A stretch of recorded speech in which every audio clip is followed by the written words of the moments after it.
Okay, let's dive into this. We've all seen those heartbreaking images of an oil spill, right? The blackened coastlines, the devastated wildlife. But after all the cameras pack up and leave, this huge question hangs in the air. Who actually pays for all that cleanup and damage? Because if there isn't a solid system in place, that massive bill often lands right in the laps of taxpayers.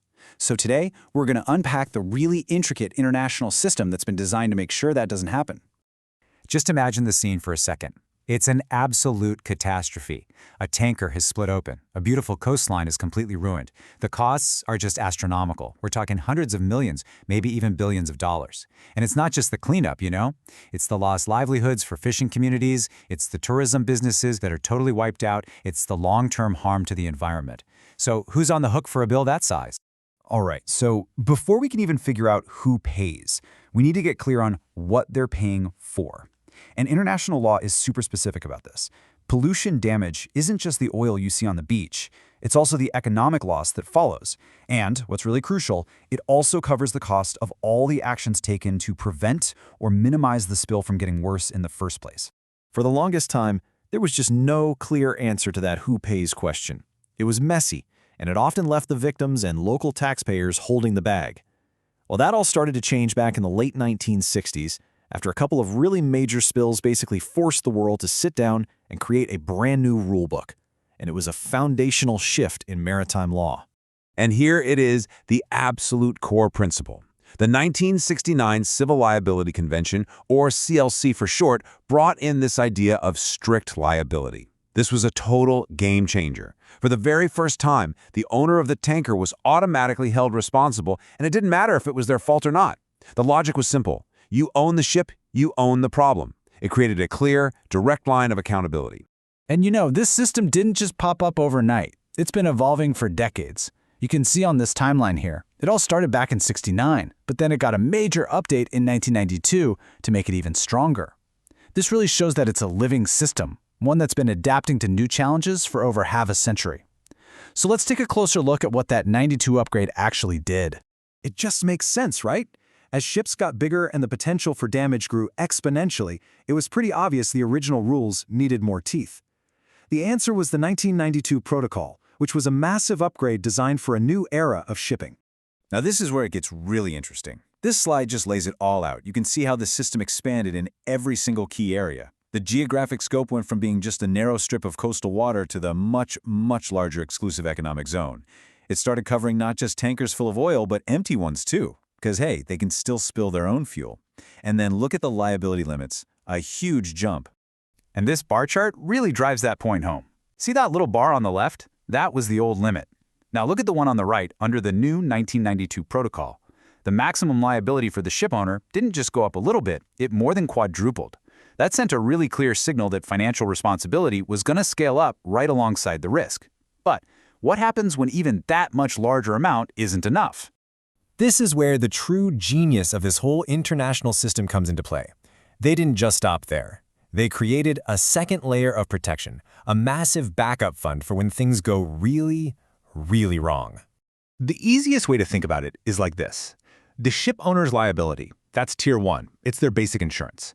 But for a truly catastrophic spill, you need a second tier. And that's the International Oil Pollution Compensation Fund, or the IOPC fund. And get this, it's financed by levies on the companies that receive oil shipments. So in a way, the oil industry itself is paying to insure against its own worst-case scenarios. So this global safety net doesn't just top things up. It kicks in for three very specific reasons.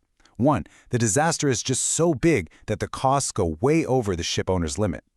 Two, the ship owner is legally exempt for some rare reason, like an act of war. Or three, the ship owner simply goes bankrupt and can't pay. Okay, so this slide lays out the whole multi-layered system. It's built in three tiers. Tier 1, that's the ship owner's liability. If that's not enough, Tier 2, the 1992 fund, kicks in. Now, you're going to see these amounts are listed in SDR, which is special drawing rights. Just think of it as a kind of international currency the IMF uses for these funds. That 1992 fund takes the total available compensation way up to 203 million SDR. But wait, there's more. For countries that want maximum protection, there's even a third tier, the supplementary fund. And that supplementary fund brings the grand total available for a single incident to an incredible 750 million special drawing rights. Now, to put that into perspective for you, that's over $1 billion. It is a massive, massive pool of money designed to handle the absolute worst-case scenario, and it's all made possible by countries agreeing to work together. So, we have this huge fund, which is great. But how do the people who actually suffered the damage, the fishermen, the hotel owners, how do they actually get paid? Let's take a quick look at how the claims process works. The system covers a really wide range of real-world impacts. Of course, it covers the obvious stuff, like the cleanup costs, but just as important, it covers direct economic losses.